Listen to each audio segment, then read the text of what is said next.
Hello, everyone who is joining us today for our career mapping session of the Working in Theater series, a co-production between Center Theater Group and Maroon Arts and Culture.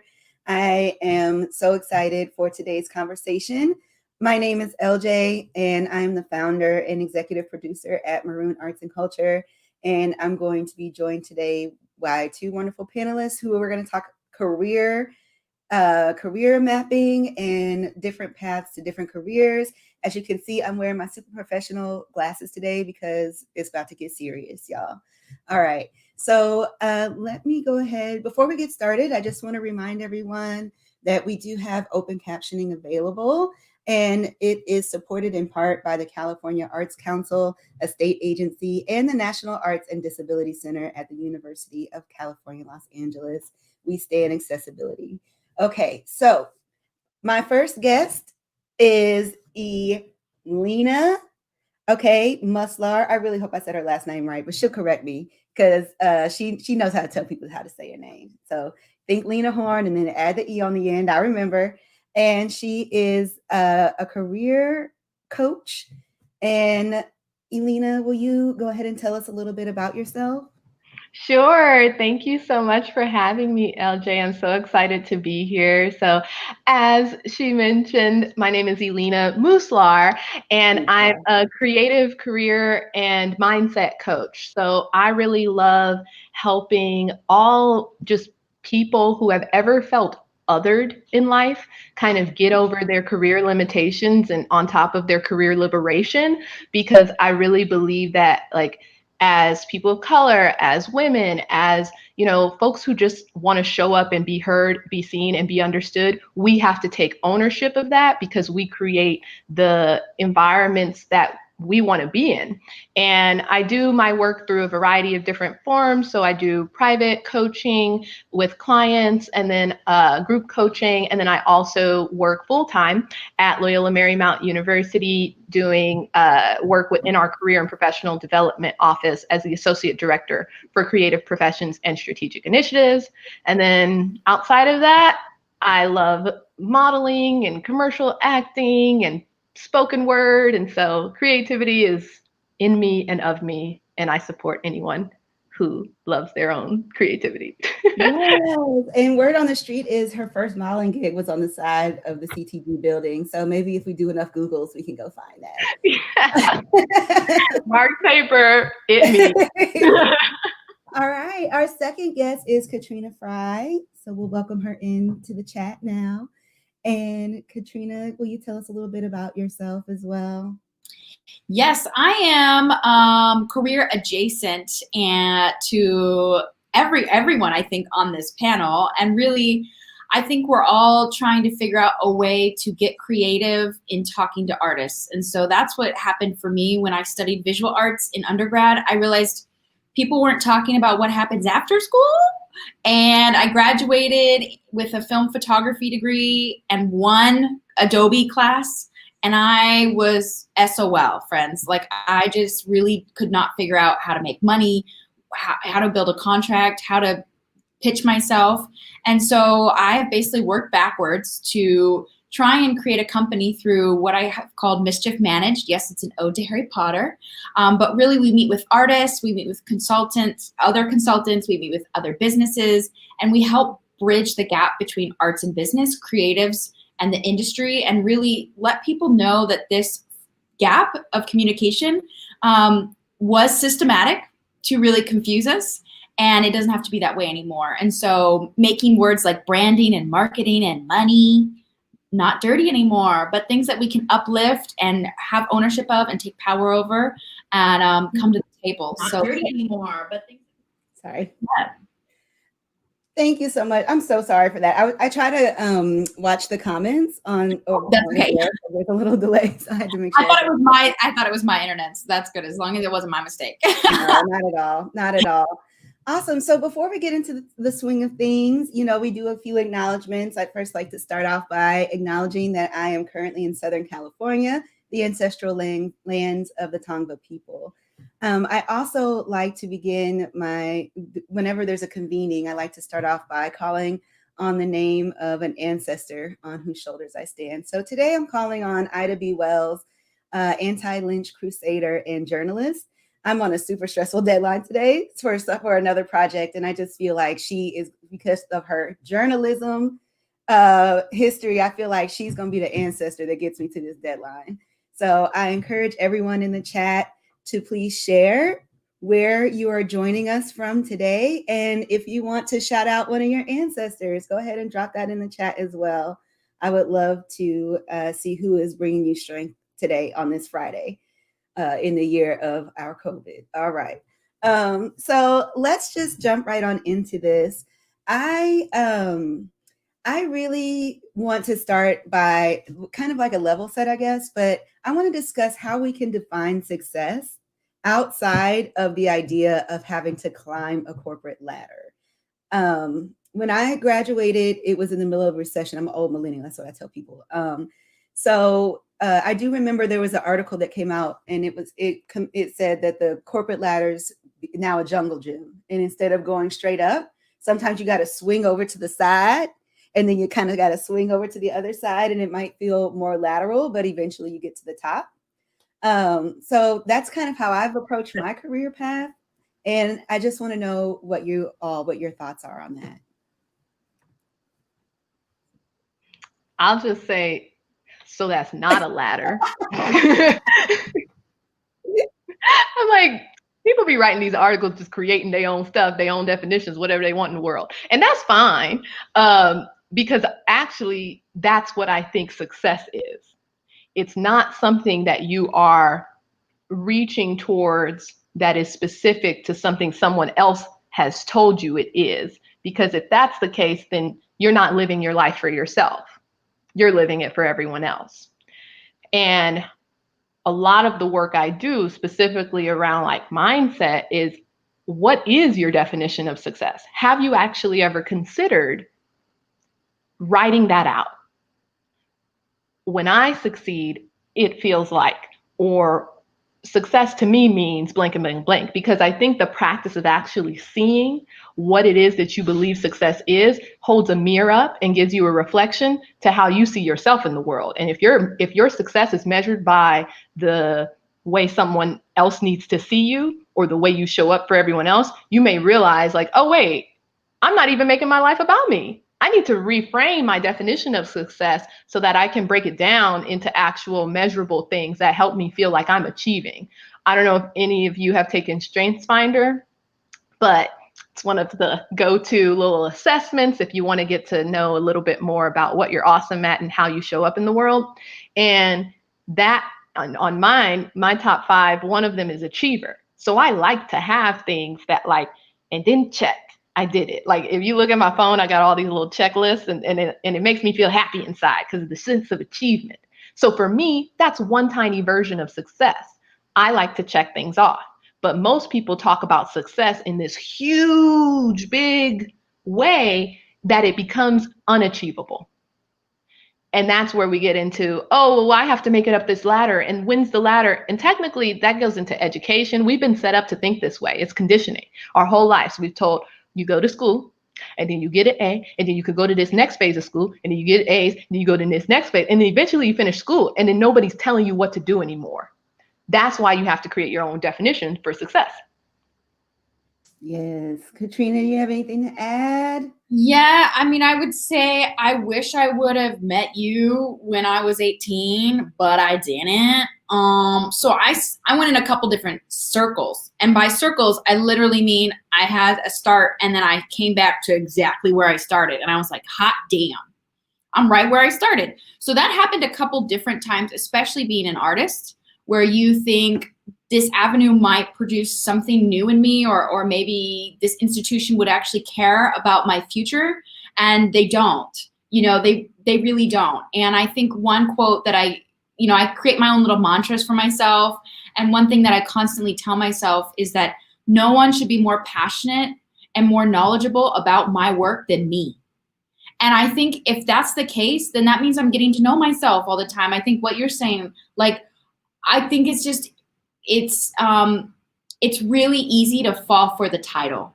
And it's really easy to fall for traditional means of success. And to know that your bank account has a couple zeros after it, it feels really good. And so I do want to just put that out there. Like, I understand it. I've fallen for it. I fall for it literally February of every year. I apply for regular ass 9-to-5 jobs. You can look at my inbox, okay? Every February, I get so scared of being a freelancer, doing my own thing. I get so scared every February. And thank God it has never worked out, because I get so far and every time they're like, this doesn't really seem like for you, because actually to my strengths finder, I am command. One of my top 5 strengths is command. And that's super rare in a female, and it's super rare of our generation. And I think every time I tell people, they're like, oh, so you run your own company? And I'm like, oh, yeah, I do. Okay. So that's all right. And I think if I were to tell my 18-year-old self, you know, for the students out there, what success looks like, to me, it looks like giving myself permission. Permission to go in a circle, permission to fail, permission to take a lot longer to get to something than somebody else, permission to love a title. Like, that's okay if you're running after a title, but I think giving yourself permission to be honest and clear, and then go full hog and be passionate and knowledgeable about your own self. So Yes, I've got to take the Strengths Finder situation. Camille put it in the chat if you all want to grab that link and bookmark it. I know that I will. So I'm a freelancer, and Katrina, you're a freelancer, and Elena's also a freelancer, but Elena also has like a traditional 9-to-5 job. get it, girl. I call my mom all the time and say, Mom, I'm about to start applying for call centers, because I need something with a little bit more security than what I got going on. But you're right. You know, it wouldn't be a good fit. It hasn't been a good fit in the past, you know, for me to try to do that. But, you know, I think as long as we're acknowledging that everybody's path is not the same, you know, and it really does start with knowing what is best for you and knowing what is going to best suit your mission, which we kind of established and talked about last week. So I want to make sure that we talk about both paths, the freelancer path and the traditional 9-to-5 path. Can you, either one of you, give us a little insight on the types of jobs you see theater majors and other creative majors going into post-graduation? What kind of jobs are we getting? Elena, I'll let you talk about traditional. Okay, thank you. I figured. So, yeah. So I meet with so many students in my 9-to-5 that it's sometimes overwhelming, the amount of conversations that I'm having with certain majors who have a particular idea of what it is that they're, quote, supposed to do with that major. That oftentimes comes from, you have professors who tell you, oh yeah, this is what you can do, or professors may be your only example of what you can do, and you may not realize that some of your other professors who aren't there all day, every day, have other lives or have other jobs. And so, you know, I'm a big fan of having multiple things. Anyone who knows me, I forgot to mention, I also am a teaching artist with CTG. So like, I have a bunch of different things. And I think that when you look for a full-time opportunity, you have to consider, does that full-time opportunity sort of help me live my full life? And that's where I think a lot of major specific conversations forget to talk about. They're so focused on, okay, you're a theater major, you're going to be an actor, or you're going to be a lighting designer, or you're going to be a whatever title is on the thread of, you know, the playbill. Those are all the titles that you learn in the theater school. And then when you realize what it takes to actually do those titles, that is, you're actually signing up for a freelance lifestyle.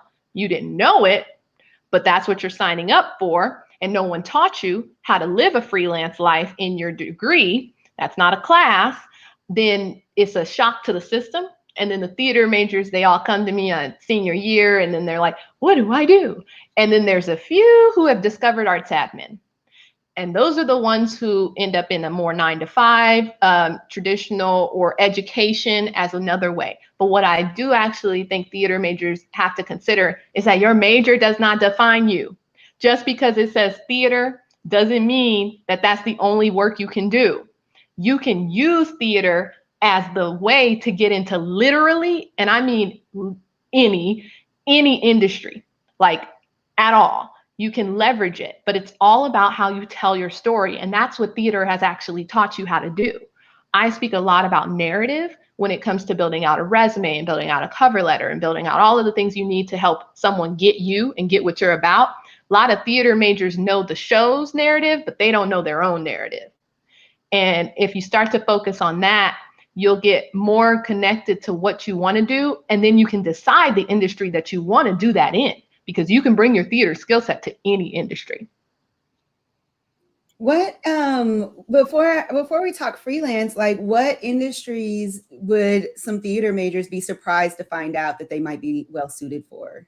So one area that I think is pretty interesting, so like let's say you're a playwright and you love writing and just, creating stories and all of that. An area where you could pretty much make a good chunk of change would be if you went into copywriting, because copywriting allows you to think about the story someone's telling with maybe the brand or the business that they're doing that for, and then you shape that story. It's not the story of, I don't know, whatever famous play we want to talk about, but it's a story. And so looking at, like, I like to talk a lot about having a complementary career, not a plan B, not a backup plan, not even a side hustle, but specifically a complementary career is one where you're using your skill set that you've developed in whatever your artistry is or anything to give to either another industry or the same industry, but in a different area, so that it funds what you want to do creatively. Most people aren't thinking about how they're funding their creative practice, and then they're like, I gotta go be a waiter. And I'm like, no, you don't. Do copywriting, or use the fact that you are a great public speaker to work in, we're talking about telemarketing, like use those skills that you've developed as a theater maker to take to other areas where you can make faster money, basically.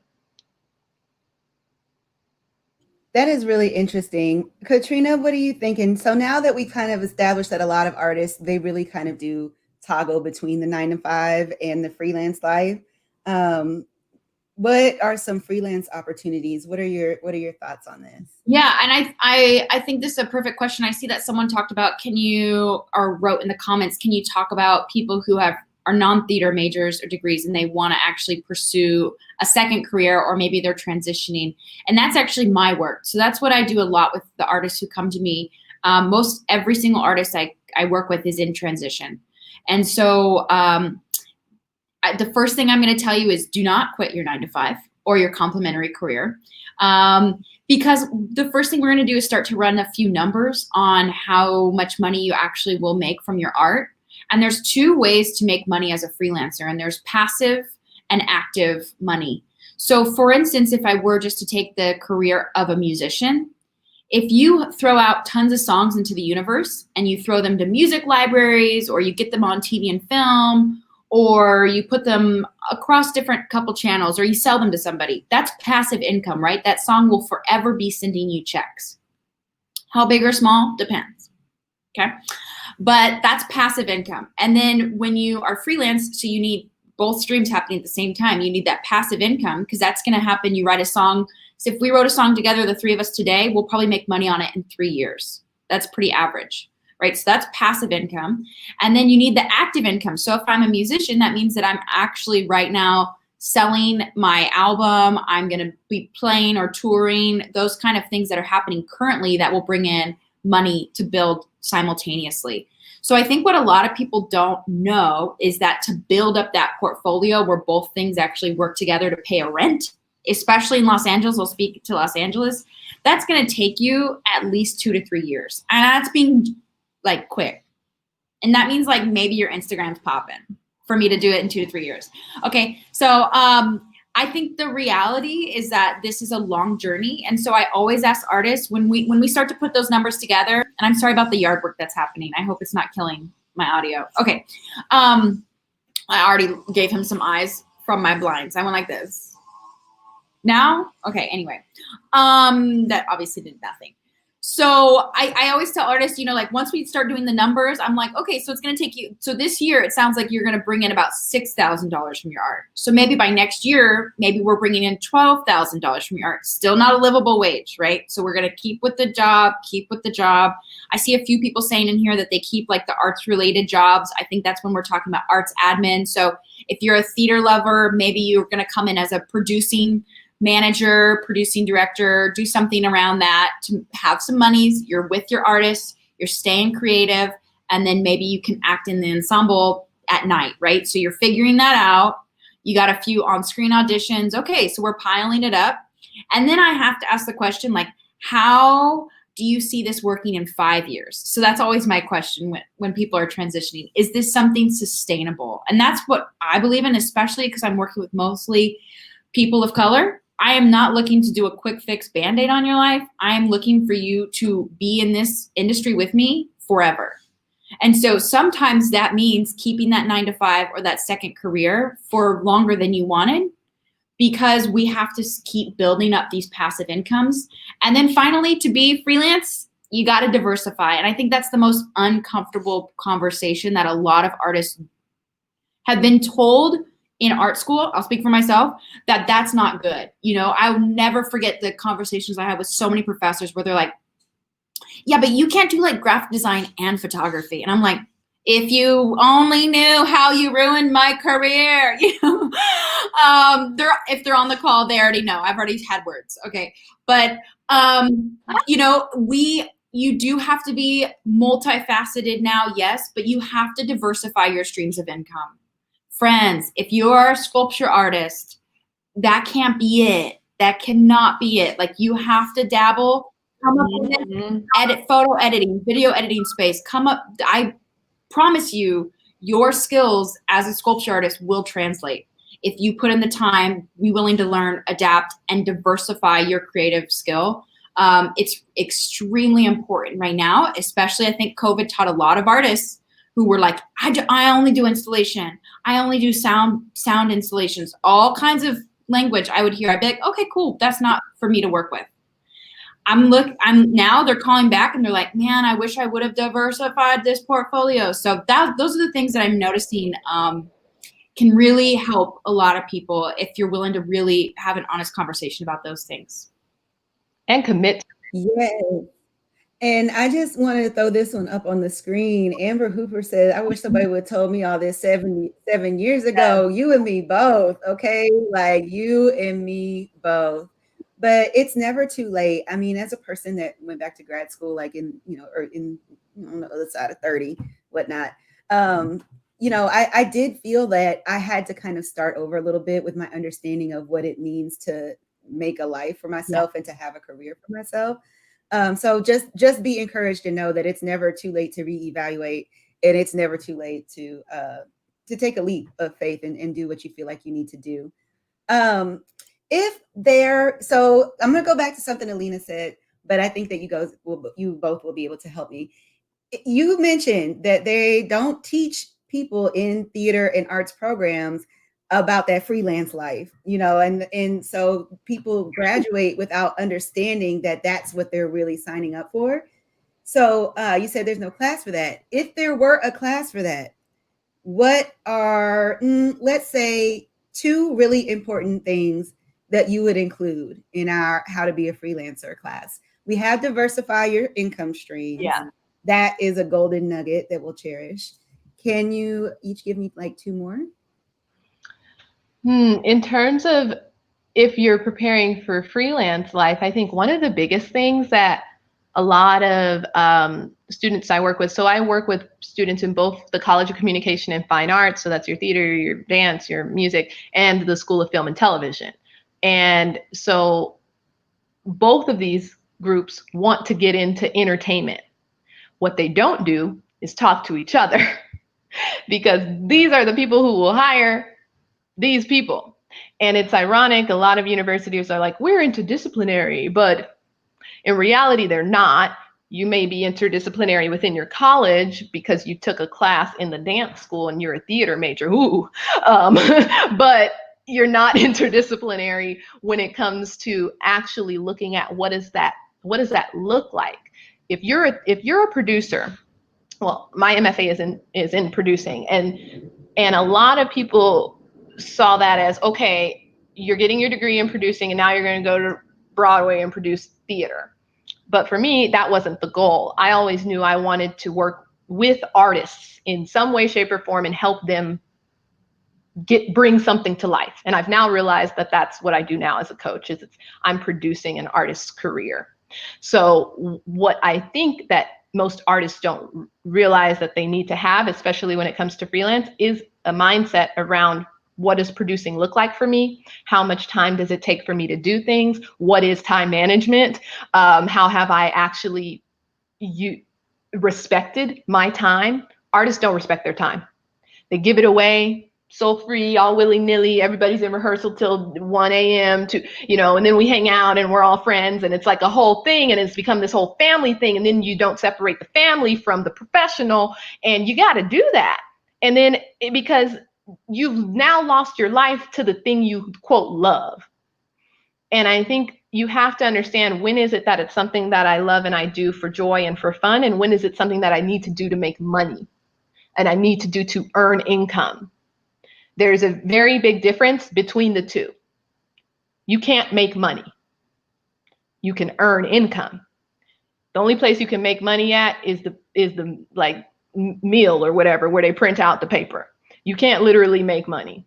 So you have to think about, it's one thing to diversify your income streams, but what are the multiple versions of those? Like for me, I have a full-time job, a part-time job, passive income, building up other ways to have both passive and active. So I think that freelance course really has to focus on how you're spending your time on these things that you want to build into the way that you're making your money for the future. And that's stuff that I like to go deep into when I work with clients one-on-one.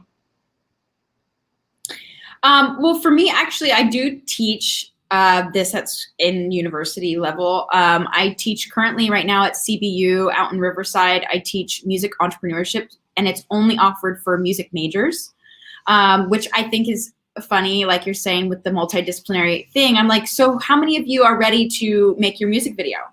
And they're like, bah, bah, bah, bah, bah, bah. I'm like, so there's video students here.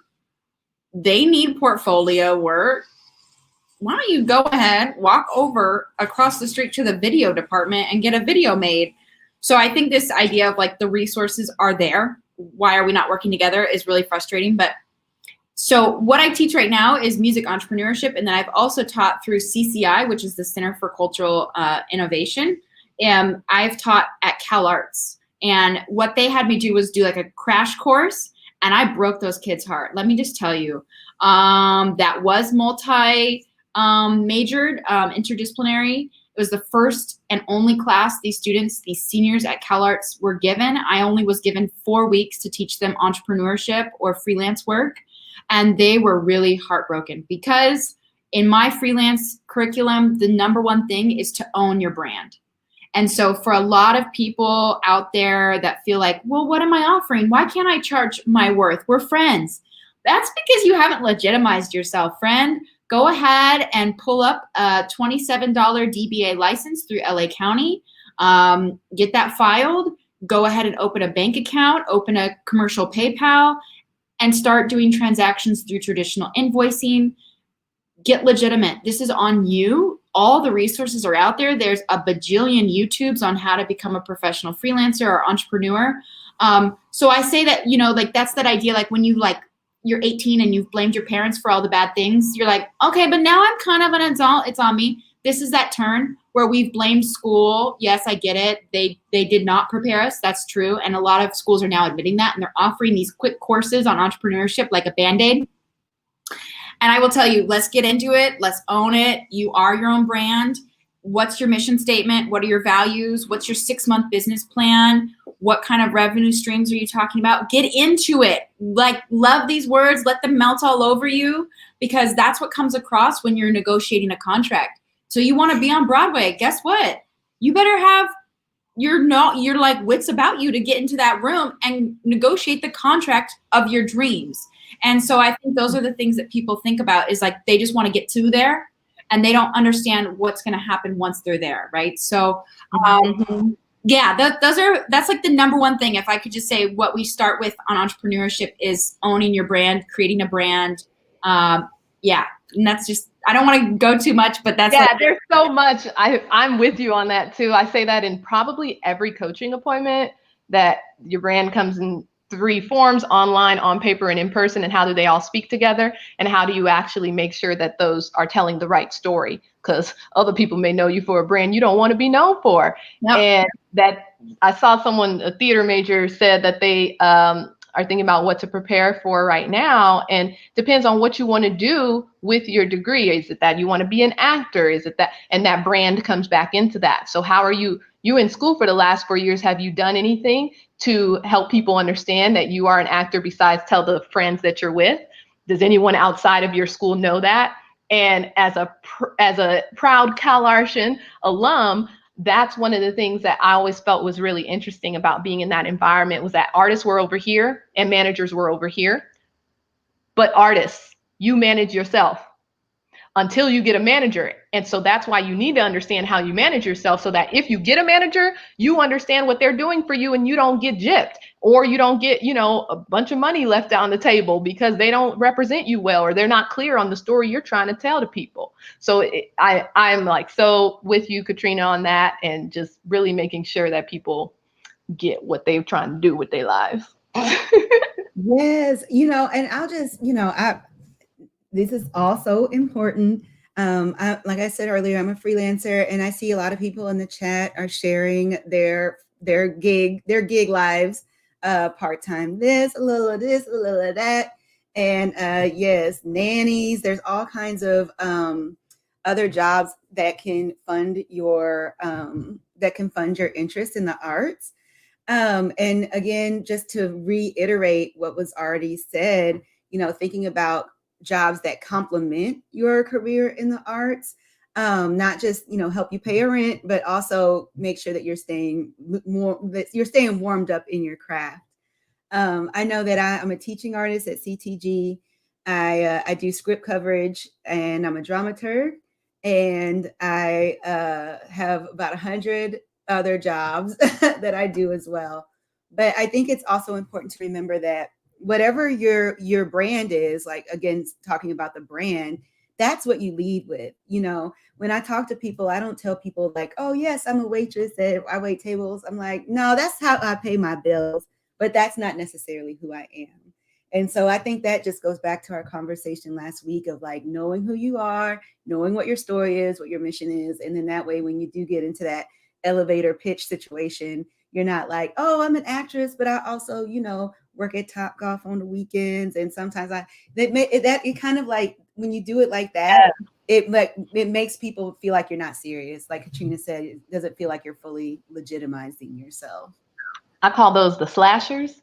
So there are the slashers are the people who are like, I'm an actor / dancer / musician / thing on the weekend / this / that, and it's all on my business card, and it's all on my website, and it's all on, and it's like, yo, you also have to focus your brand. It's not just about I'm every woman. Like it's like I'm this in this arena, and I'm this in this arena. And the way I talk about myself with these people, they get to know this, and this about me. And these people only get to know this about me. So, because you can't, like, a lot of students, theater majors, say to me the brightest idea that they've had is like, I'm going to go work in an agency. And when I work in the agency, I'm going to get an internship there. And then I'm going to know what they want to see in the actors. And they think it's you the first one to think you infiltrating. I see you. No, you not.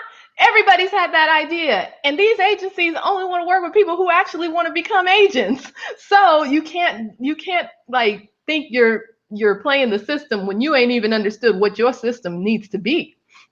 And I think that a lot of times people there's the glamour. They're blinded by the glamour of the industry that they want to be in, whether that's theater, whether that's film, whether that's TV, acting, dancing.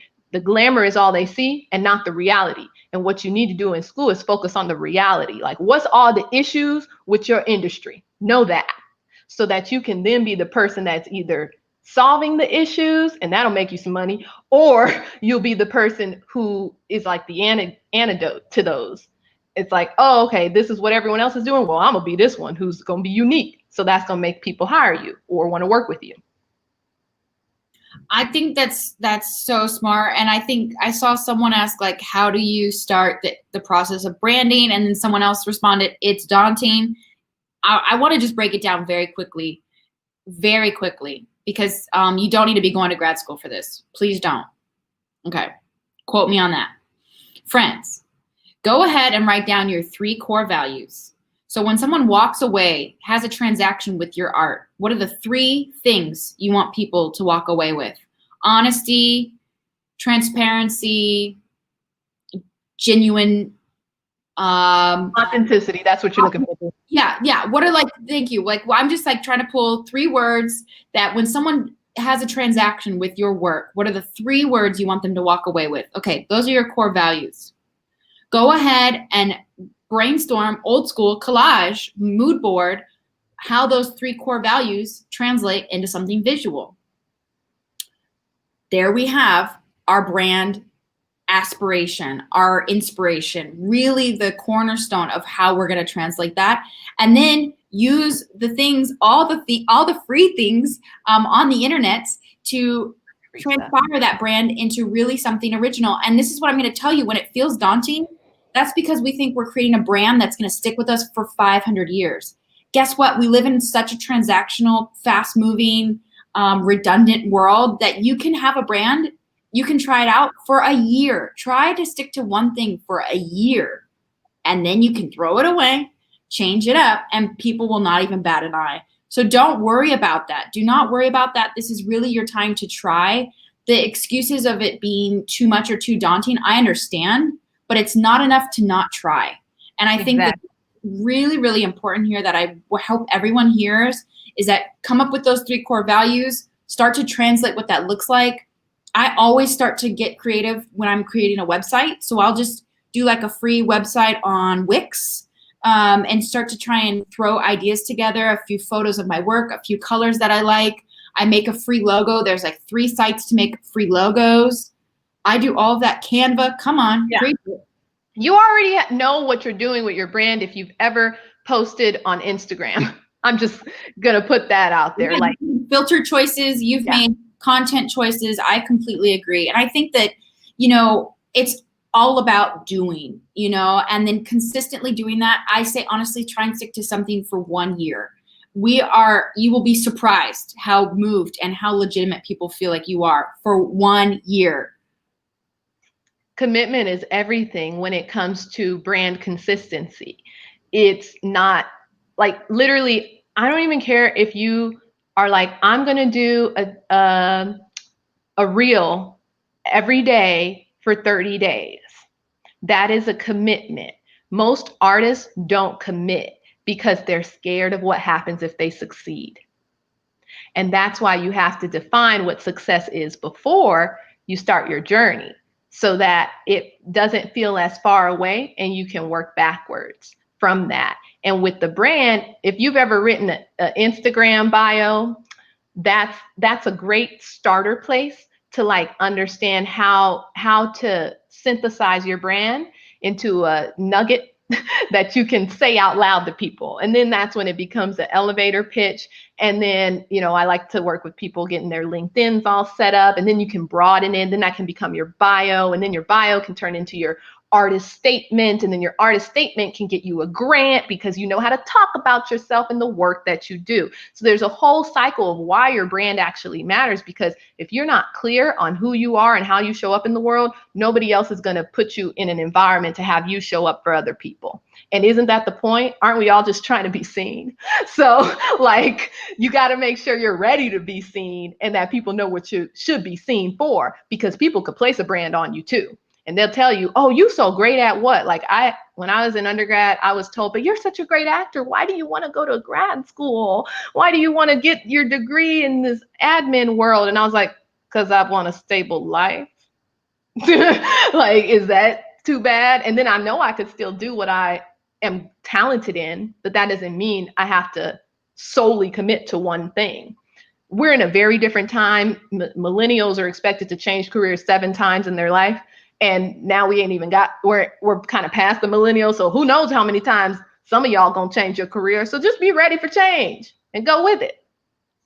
Yeah, I also read another stat that said it took our generation, I think we all graduated in the recession of the 08, 010 like time period. I think we all graduated undergrad at the same time.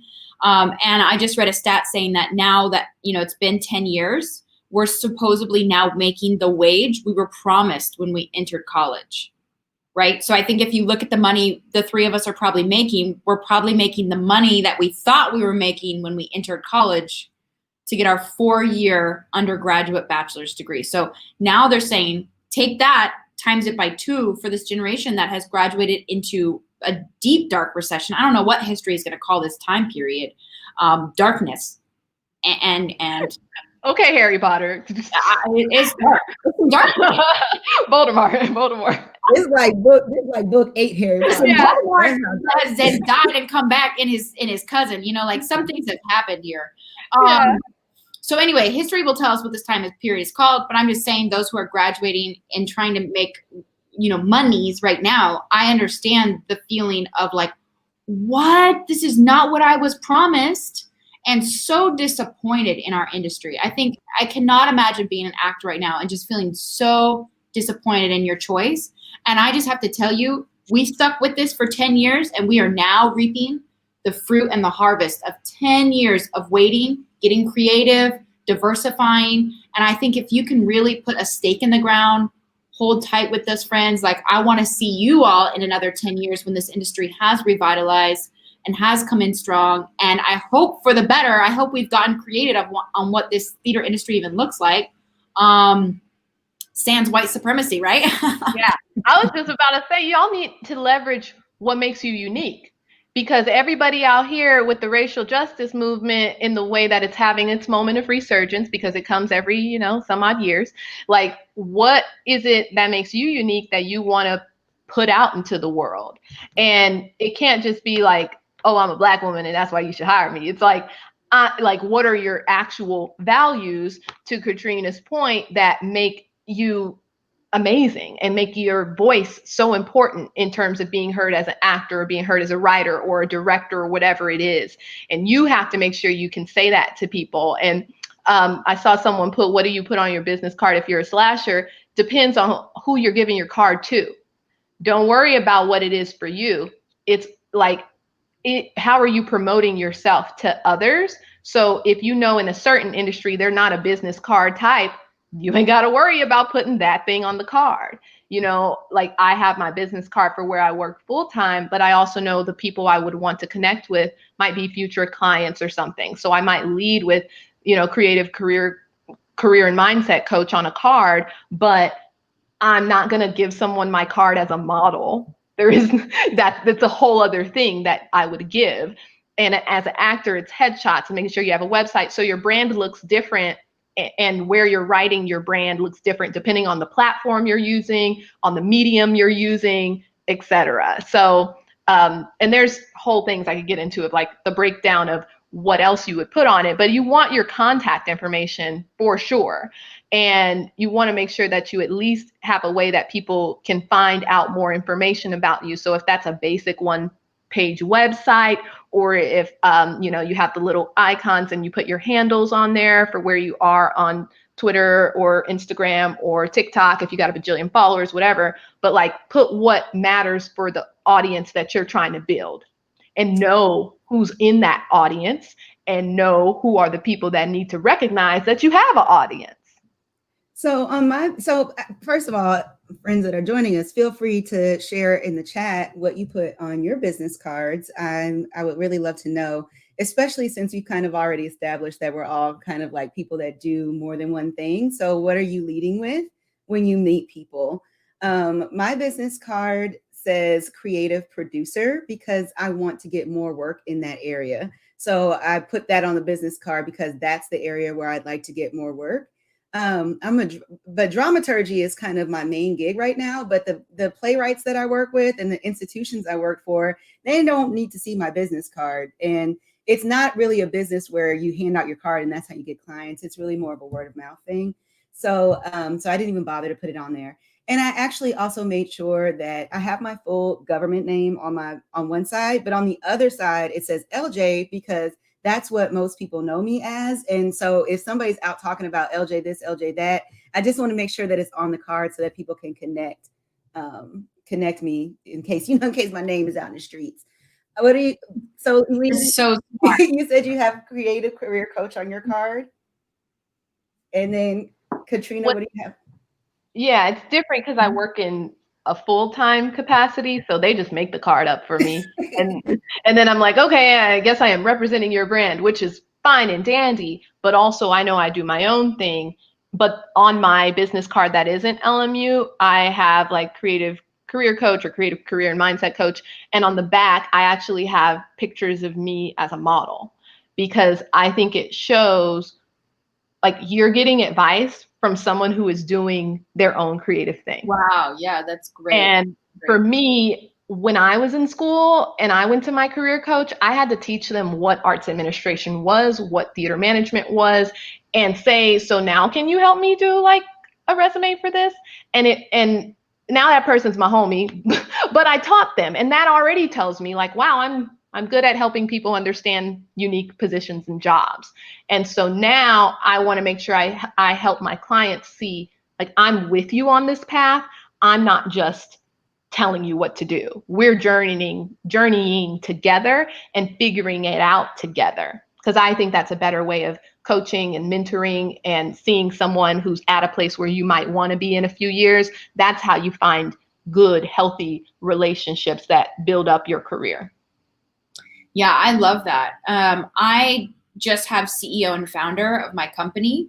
And then really I just rely on my website, which I'm doing a whole entire rebranding because I realized also what I was doing was kind of shooting myself in the foot by siloing what I was doing. Because once I got into conversations with people, they're like, oh, and you also do this? And oh, like I also read about that. And they actually wanted a holistic picture of who I was. And I was actually canceling out work and business because I was siloing these sides of my character. So recently in the new year, you'll see like the rollout, but I'm doing like an umbrella to house my personalities. So my 3 things will be housed under one name, because I really feel like too that this is something I want to exemplify. I think what you're talking about too, like I want to show to people like this is okay to be multifaceted as long as you are focused. And especially as long as you can explain why these 3 things are connected at this time. So yeah, I think a lot of people I'm seeing on the notes are writing 3 different things. That's where I would max it for that original question of the slashes.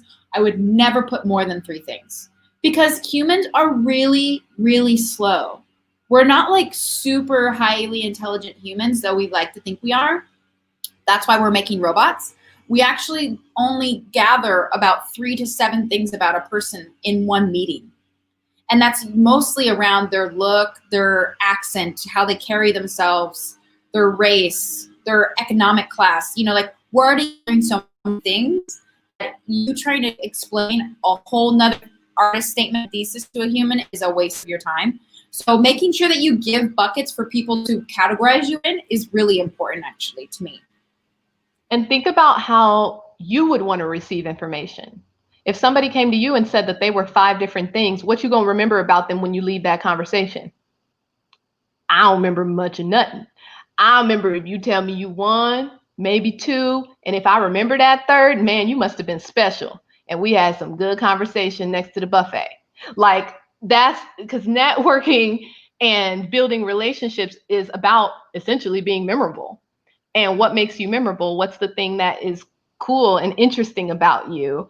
Have fun with that. And then maybe envelop the other things that you kind of want to be known for, or you also sort of do, but know who you're speaking with, because that'll also tell you what you lead with. So if you're in a room of arts administrators, well, hello, I guess you're leading with arts administrator today. So, just kind of play with that a little bit too. So we've had some questions about how to kind of get started in certain careers that are not typically offered in university. I know for me, I'm a dramaturg, and dramaturgy is not something that is typically offered. I didn't even really know about that job as an option until I got to grad school. And the only reason I really could get into it is because I went the MA track instead of the MFA track, which for those of you who may not know, MFA requires that you get specific, meaning you are getting a master's degree in acting, in directing, versus the MA, where my focus was more theater history, literature, and criticism. And so that kind of empowered me to kind of get into dramaturgy, which is more involved in those areas. I got a whole soapbox about how the MA is disappearing. There's several schools in the area that used to offer it that don't offer it anymore. And so I do feel like that's a detriment for those of us who may not know specifically one area that we want to dedicate ourselves to. So do you all have any advice for people who are wanting to get started in areas that may not be offered as subjects in school? Yeah, I know for me, I always tell artists, create what you want to see. So for me, I always use the example of Mindy Kaling. And I think, she was really, I doubt someone was like, came to her house and was like, Mindy, I just wish that you would write something about yourself. No, that didn't happen. She constantly was not cast as herself. There was no place for her to be her whole self, bring her whole gamut of what she offers. And so she created it. And I think there's a lot of incredible artists now doing that we see the repercussions of. Pen 15, I just watched 40-year-old version on Netflix. I think there are spaces now where the level of expectation is high for people to want to jump onto your ship because you've already started sailing. And so I think it's really important for actors, especially for screenwriters, playwrights, you need to have things already in your can, already worked out. Maybe you're hosting table readings right now during the quarantine on Zoom. There's a lot of free things that you should be doing to make sure you are hustling and working and refining what you're offering, not because you took any courses on it. So I think that, if you feel like school is supposed to offer you that, again, I'm sorry, but let's move on and just start creating. And so even I know a lot of people that do literary for theaters, that's not taught anywhere, and that's usually the person who reads 1,000 plays.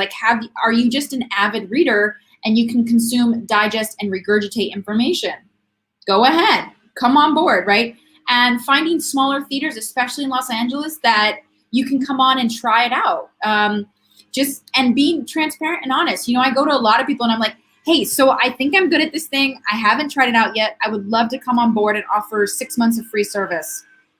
Do that. I think just getting yourself out there, create.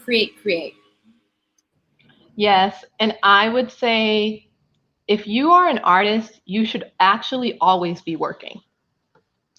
You should never be waiting for someone to hire you, because when you're working is when people notice, and then you will be hired.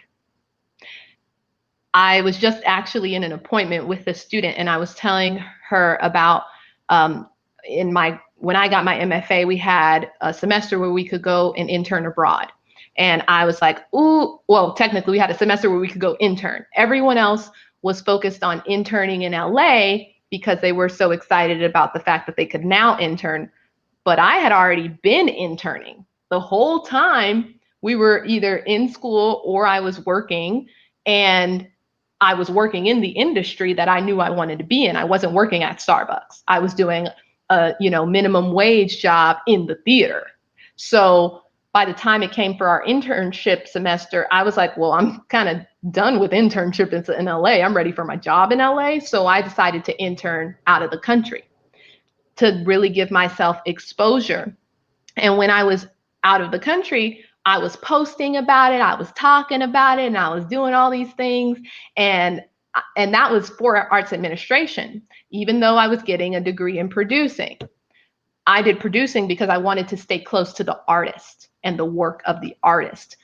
I didn't choose an MA in arts management. I have opinions and thoughts about MAs in arts management and arts administration, because I think in reality it should be more like arts presenting or arts entrepreneurship.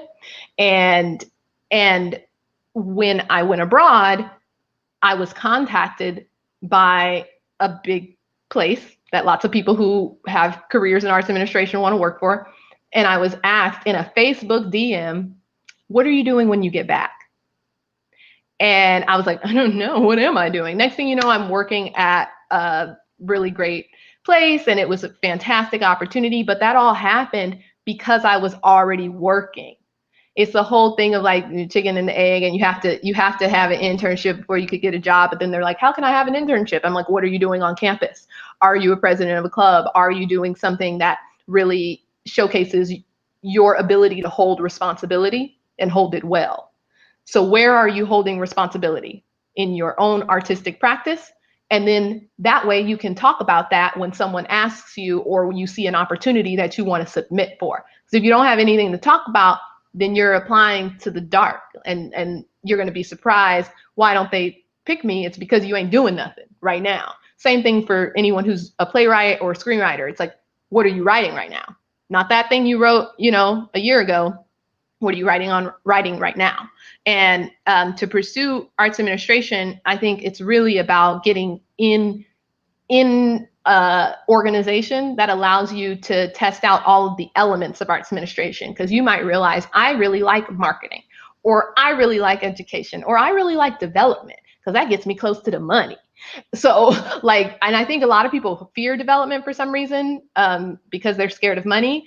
And that comes from a scarcity mindset. But in reality, you should be running towards that, because it will teach you how to be a better fundraiser for yourself in the future, and potentially help you learn how to negotiate for yourself in the future as well.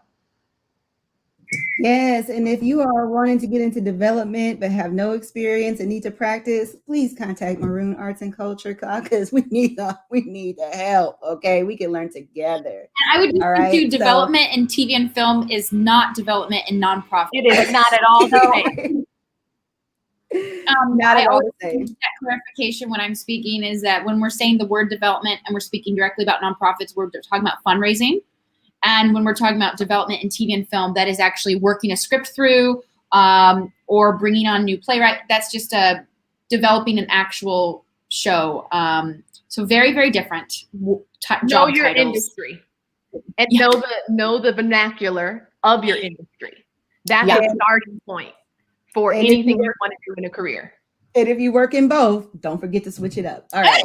So, yes. And I also just want to amplify that I think it's actually next week, we're going to get into the nitty gritty of all the jobs associated with working in a nonprofit. Awesome. And we're going to talk to some people who run nonprofits of various sizes. And we're going to really kind of say all right, these are the jobs that are available. And if any of these things sound interesting to you, these are some things you might want to start working on now. So we're going to get into that in depth next week. So make sure you stay tuned. I did want to talk about, I'm sorry. I noticed that a few people were talking about the email signature. That's what I was going to go into next. Okay. So I just want to say that obviously, okay, I like the idea of putting your upcoming projects in your email signature, but I've seen some really long ones in a lot of different colors. Please discuss. Oh, Katrina, do you want to go first? Because I have emotions, so I'm gonna settle them while you speak. I would love to speak. Brevity is necessity, friends. Just like we talked about 3 things, because then I check out. Let's be really frank. Okay, we're in the COVIDs. No one's got time. So if you're going to tell me something, it better be the one thing you want me to follow up on. I always make sure that you put your full name. Now, depending on the work and the industry you're in, add your pronoun. I would always add a website or a social link, and then one project, and that is it. I personally do not do any of that, if I'm being very frank and honest with all of you. Because I'm at capacity. I'm actually not looking to take on any more humans. And I trying to rebrand. I'm trying to, So I've taken that off 6 months ago when I was at capacity, and I can't take on more people. So I actually don't want to misguide or mislead anybody. If you're going to find my website or my socials, that's great. I'm not looking for more followers. So I already know my intent. But if you have something coming up, and especially if you're doing a cold call. So for instance, if you've met me right now on this, we've met, okay, we're friends now, on this YouTube experience, friends. If you go ahead and find me on LinkedIn or you email me directly, you're welcome. I'm inviting you to do both of those things. I would need a sentence about why we should connect. Do not just click connect. I do not accept those. I only accept connect buttons, or I only respond to emails, and I try to respond to all of them as slow as possible. But I do respond. I'm a dinosaur. But just tell me something. And I think that's the point of the email signature, is like, tell me something of meaning, of depth, be authentic, do not overshare, do not share a life story. I'm really not into quotes. I don't really want to know that you've like read a book or a blog. I really don't care. I want to know how to connect with you, and if I should know any further up information with you. If you're an actor, I think you should always have your reel. And it shouldn't be a full link. That it should just be real, and it should be hyperlinked. So it should look sexy, it should look sleek, and it should be concise. 3 things tops. That's funny. I was just about to say, so the way that I describe a resume is kind of how I would describe the signature, is 3 things. So you want it to be clear, concise, yet comprehensive.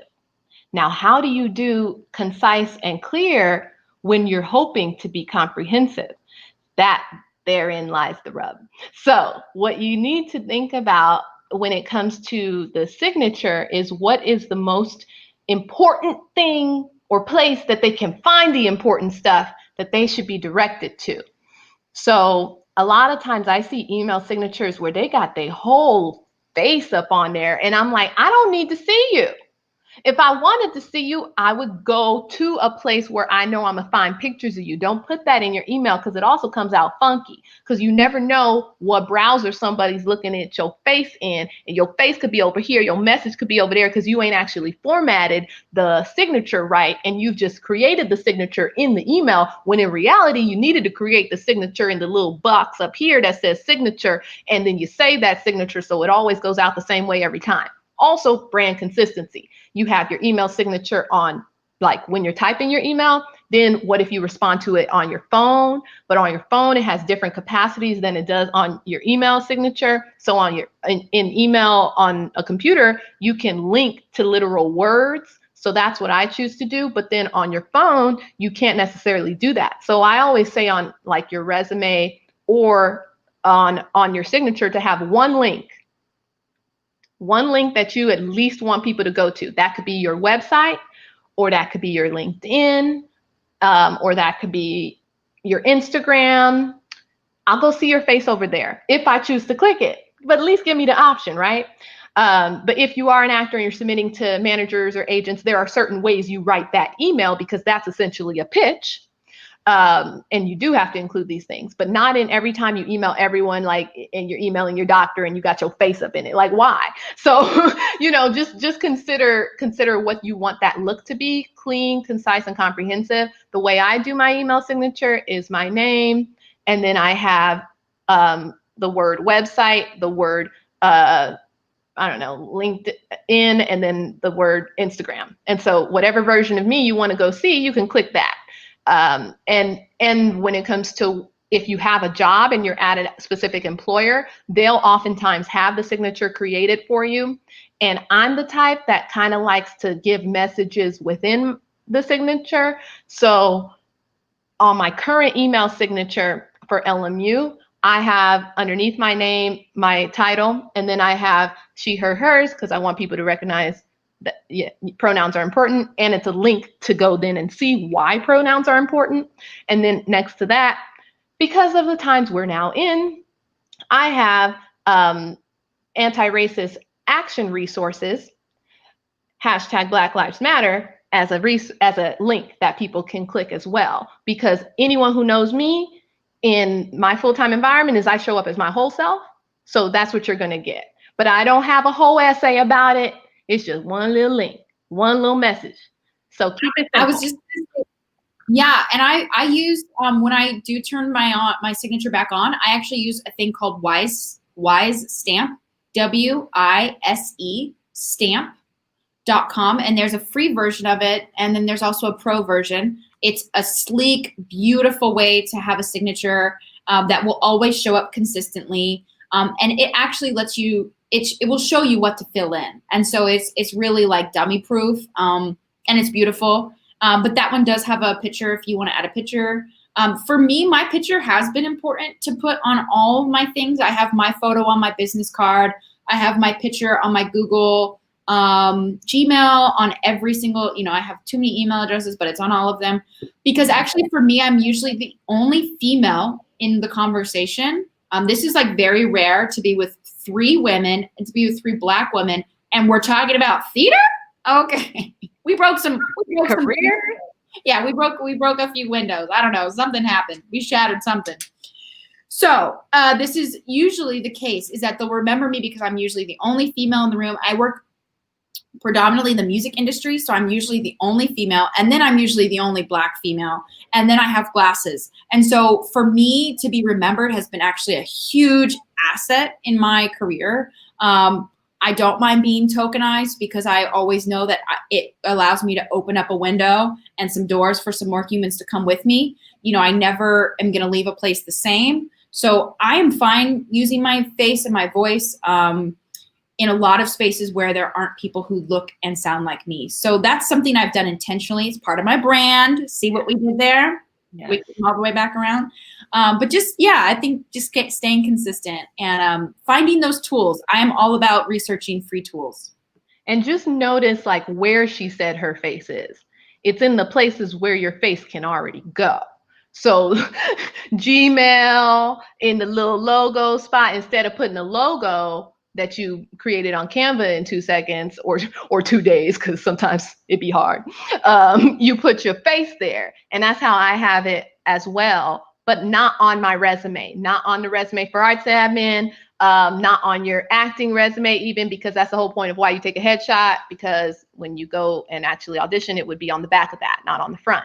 So just thinking about where does it make sense for my face to be shown?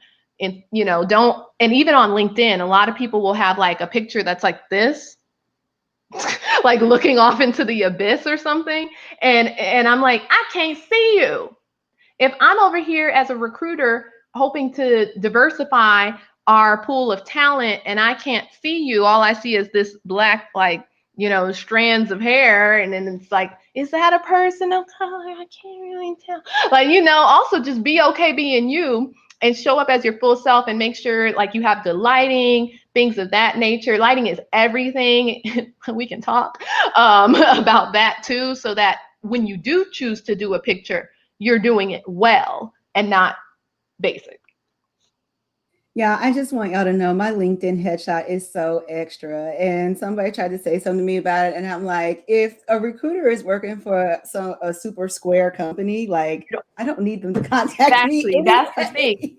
I mean, I've got like a bun with coral shells on it. And it's got like a background. And it's like, This is me. Okay, this is what you will get if you contact me. It's so extra. So I want to get into some nitty gritty things about, so we've been talking a lot about freelance, but I just want to, for our audience, kind of establish the difference between being a freelancer and being an entrepreneur, and what is the paperwork associated with each of those things, and how do you know which one? I know Katrina's got a lot to say on this, so I'm because this is her bread and butter, but I'm going to say one thing that I would lead with in terms of mindset, because a lot of people, once they realize entrepreneur, freelance, and the difference between it, it's actually has a lot to do with how you show up to be either of those things. If you're freelance, you might have this thing over here, this thing over there, and you're working on a bunch of things, and it's real cool, and you juggling, and you feel all awesome because you're juggling a lot of things. But if it's, have you made the conscious choice to invest in yourself as a business entity? And how do you bring that business entity into the work that you do everywhere? And what does it look like? Is it a DBA? Is it an LLC? Is it a sole proprietorship? Is it like, you have to decide in what way does your business show up? And when you're freelance, it's a little bit more ad hoc. I think when you become an entrepreneur, that's actually the mindset shift of intentionality that you've now brought to the freelance work that you do, or you've now categorized what your freelance work is, and you've become an entrepreneur, invested in yourself, and created an actual brand around that separate thing. Because when you freelance, it can oftentimes just be yourself who is the freelancer, whereas an entrepreneur has now created something that is a business or an enterprise or something that they are then known for in terms of the thing that is the business. Okay, Katrina, go drop all the mics. That was the perfect summary. That was, I don't even know what else to say. That was it. That was it. That was everything you need to know.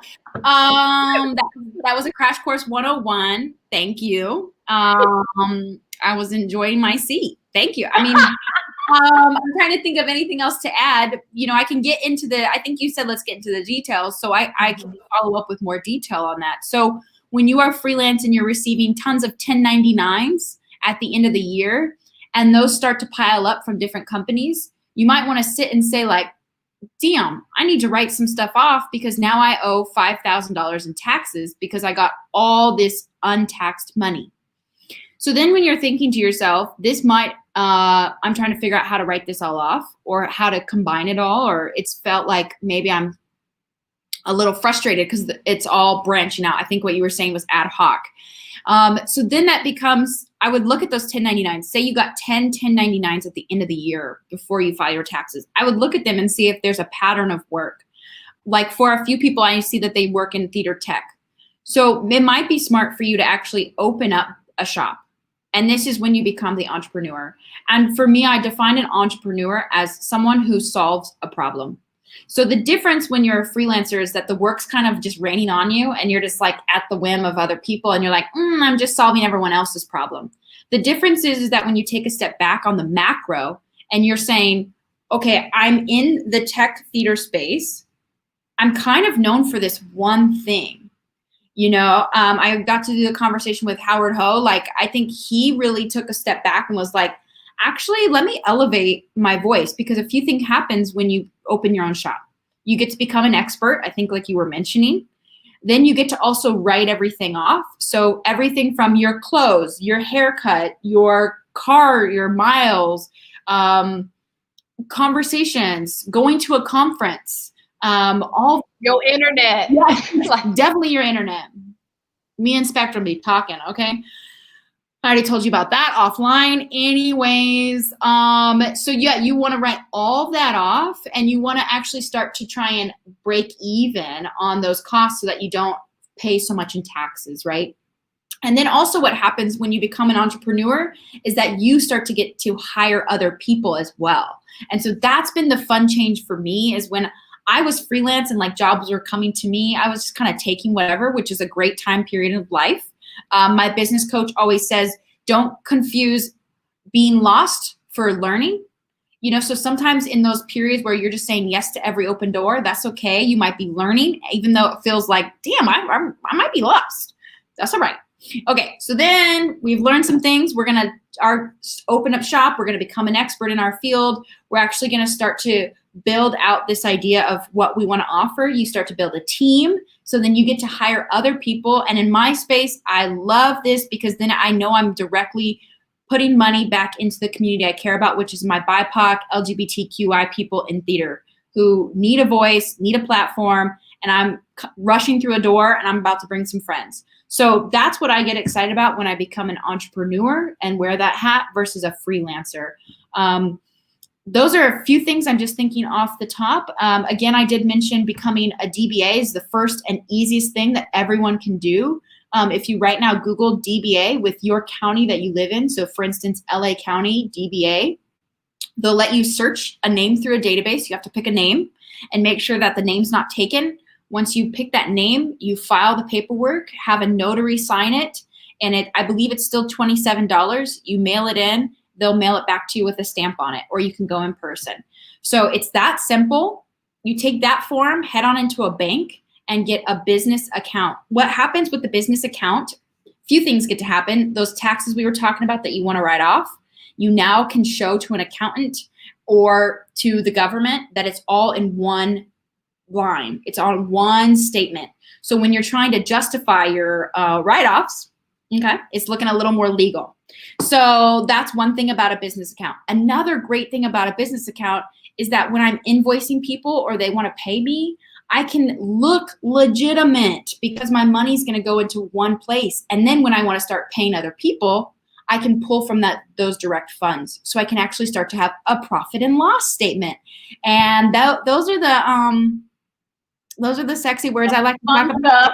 So I know it's not for everybody, so I won't do it. But if you want, but it should be though. That's the issue with artists in particular, and with what the education system teaches and doesn't teach.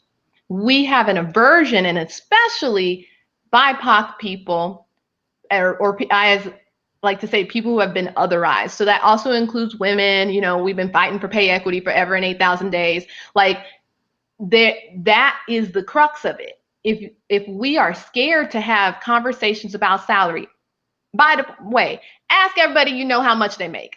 Let's blow it up.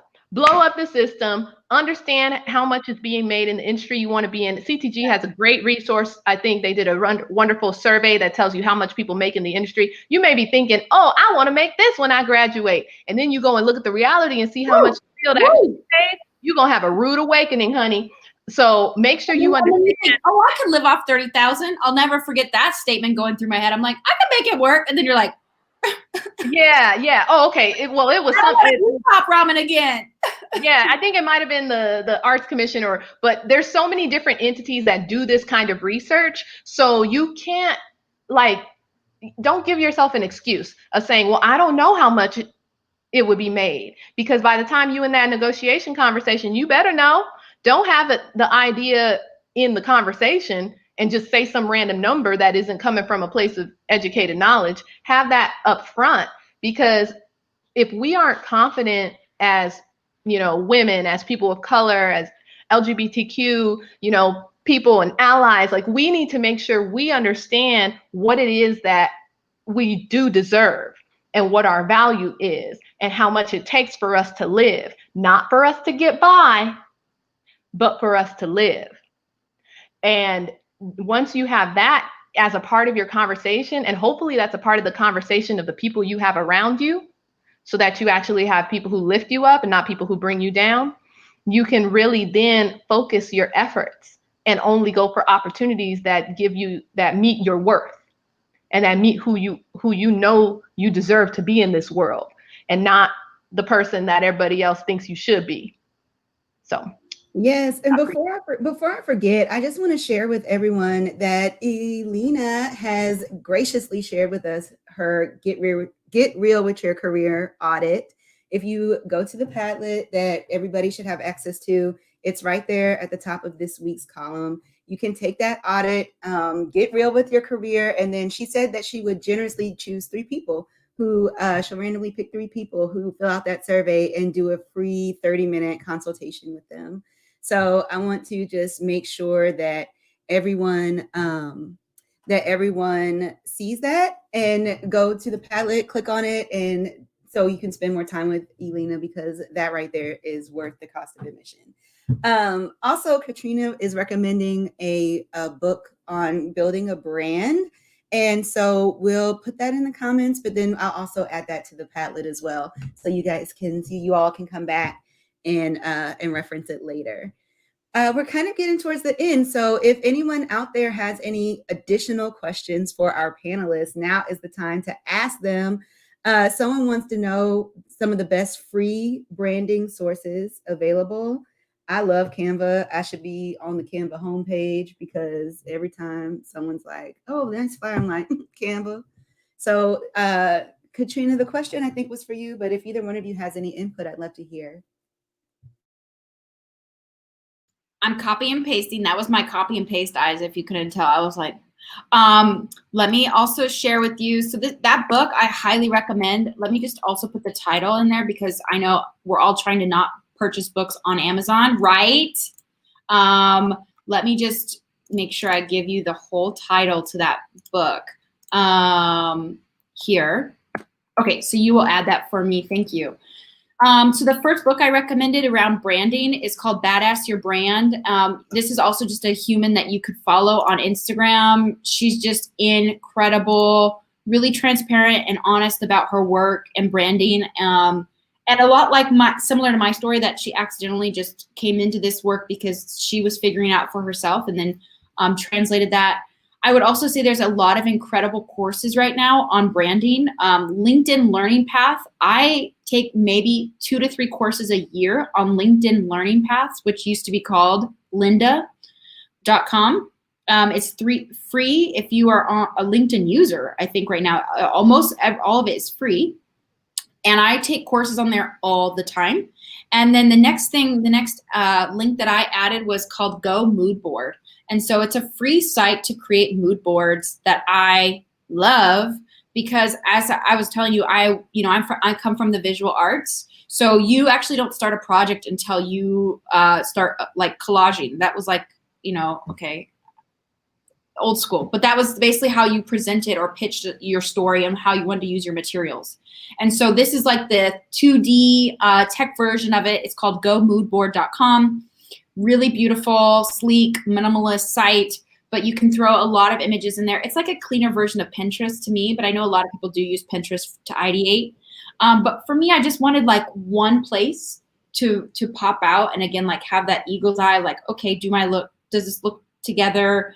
And then of course, I bumped up my subscription to Canva. I use Canva Pro, best little monies ever, worth it. I use little money. Yeah. Invest the little monies in the things that go a long way.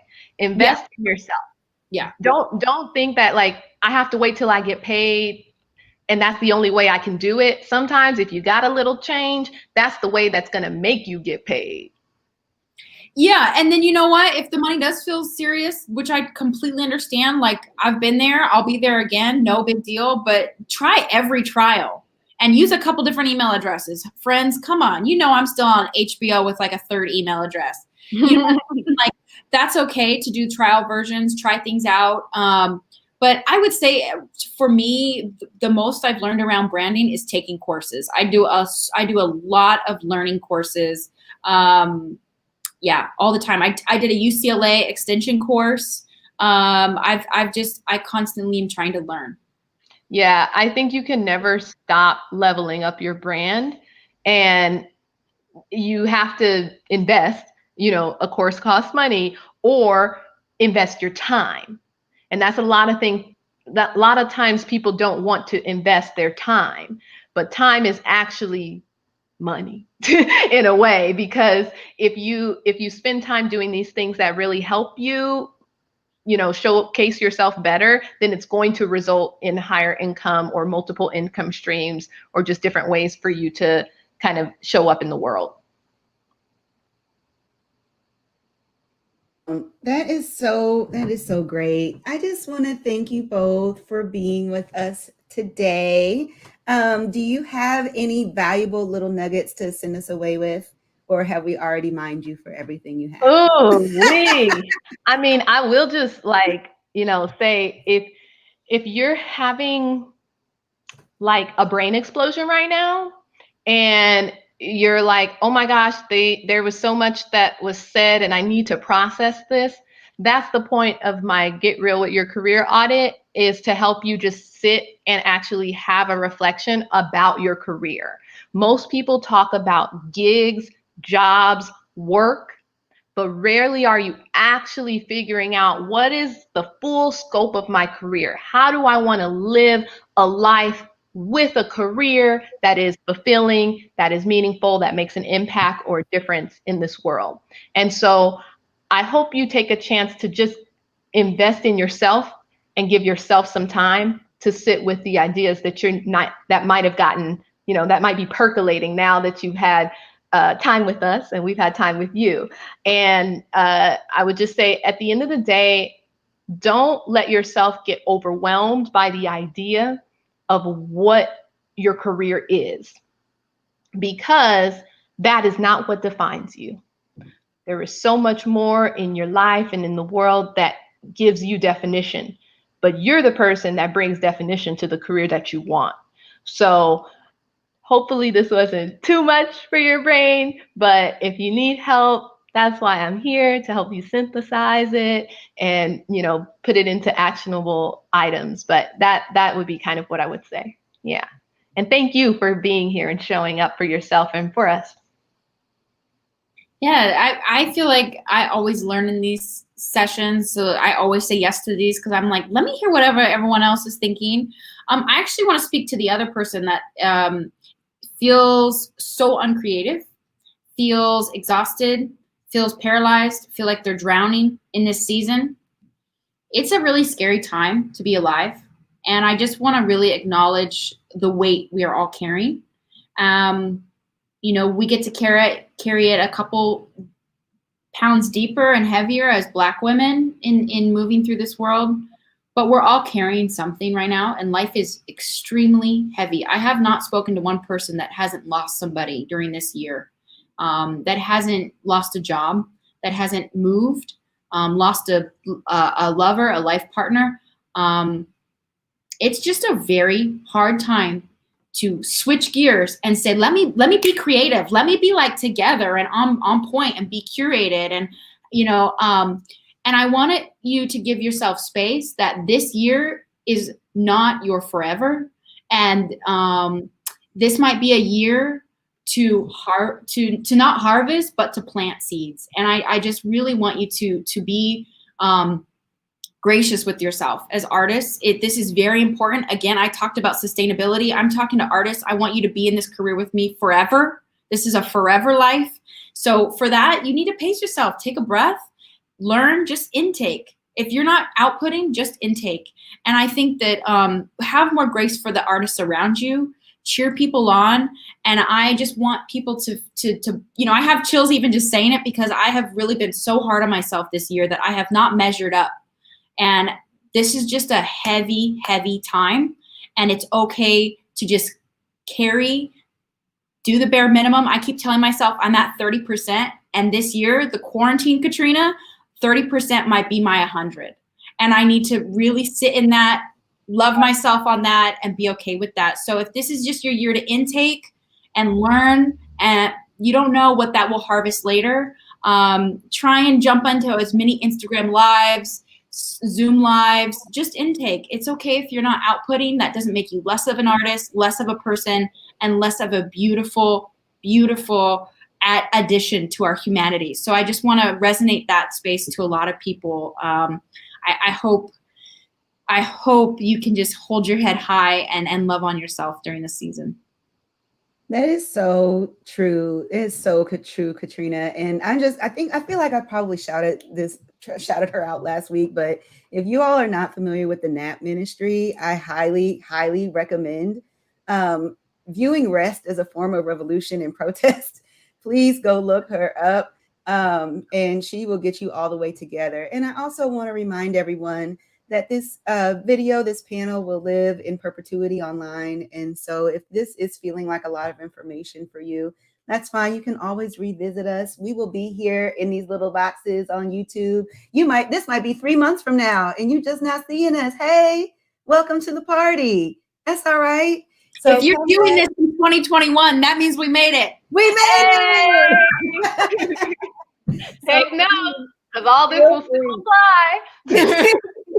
Feel free to revisit this panel whenever you need to. It's on the Maroon YouTube. It's on the CTG YouTube. And I want to encourage everyone. I'm just going to do a quick call to action. Please, everyone, go to the Padlet and take Elena's career audit. I'm trying to get the name of it. It's the Get Your Career Together audit. Get real with your career. The Get Real with Your Career audit.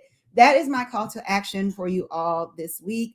go and take that, so that next week when we start talking about the jobs that are really out there that you can do, you've already got your personal mission statement from week 1. You've taken the audit, so you know where you want to go. Take that strengths quiz too. I'm going to take that as soon as we hang up, and then we can start matching ourselves up to some career options, hopefully next week. So tune in. Thank you all so much for being with us. Thank you. I will see everyone next Friday. Thank you, LJ. Thank you, CTG. Thank you. Thank you, everyone.